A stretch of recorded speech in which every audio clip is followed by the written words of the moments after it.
18.3 Practice Problem. Chapter Review. Game theory is a tool economists use to analyze strategic behavior. Games have rules, strategies, and payoffs. Strategies are all the possible actions of each player in a game.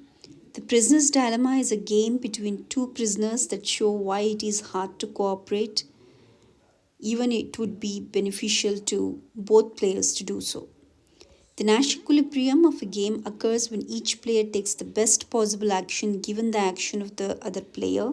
The Nash equilibrium of the Prisoner's Dilemma game is each confesses which is not the best outcome for the prisoners.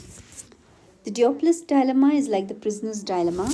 The firm reach a Nash equilibrium in which they produce more and have lower profit than if they restricted production.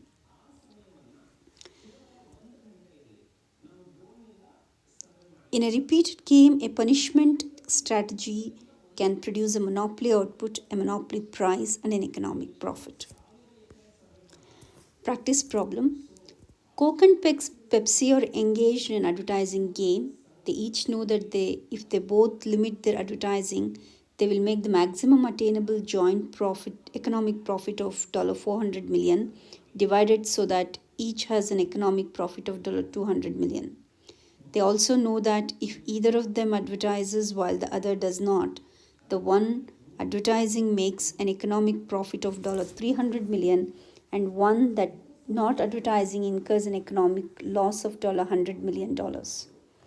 And they also know that if they both advertise, they both make zero economic profit. Construct a payoff matrix for the game that Coke and Pepsi must play. So this is the matrix constructed. Second, find the Nash equilibrium. How is this game similar to the Prisoner's Dilemma? The outcome of the two dominant strategies is the game's Nash equilibrium, an outcome from which neither rival want to deviate. A dominant strategy is an option that is better than any alternative option regardless of what the other firm does. To find Nash equilibrium, find Coke's strategy. Ask what Coke will do for each of Pepsi's choices. If Pepsi advertises first column of the payoff matrix, Coke advertises because that gives Coke a larger profit, $0 versus a loss of $1 million.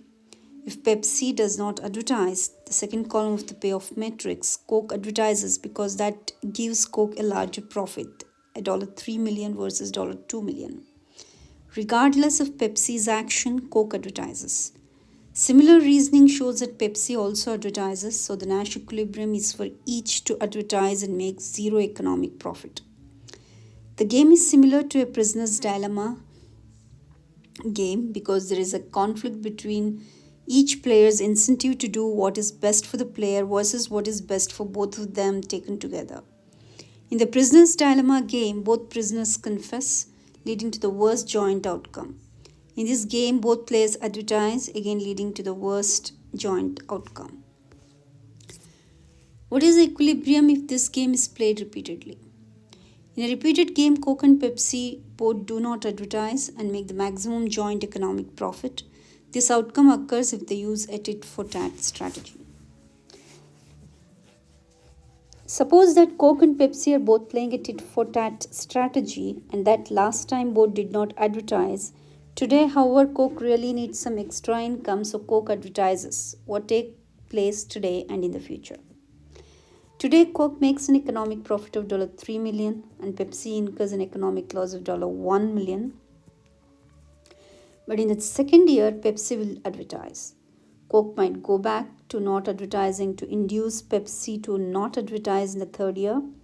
So in the second year, Pepsi makes an economic profit of $3 million and Coke incurs an economic loss of $1 million. Over the 2 years, Coke makes a total economic profit of $2 million and Pepsi also makes a total economic profit of $2 million.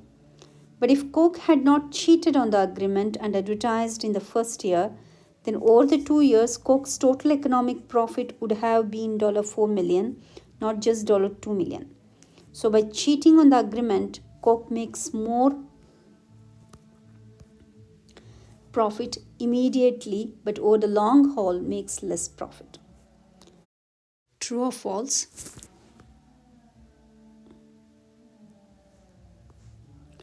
Multiple choice.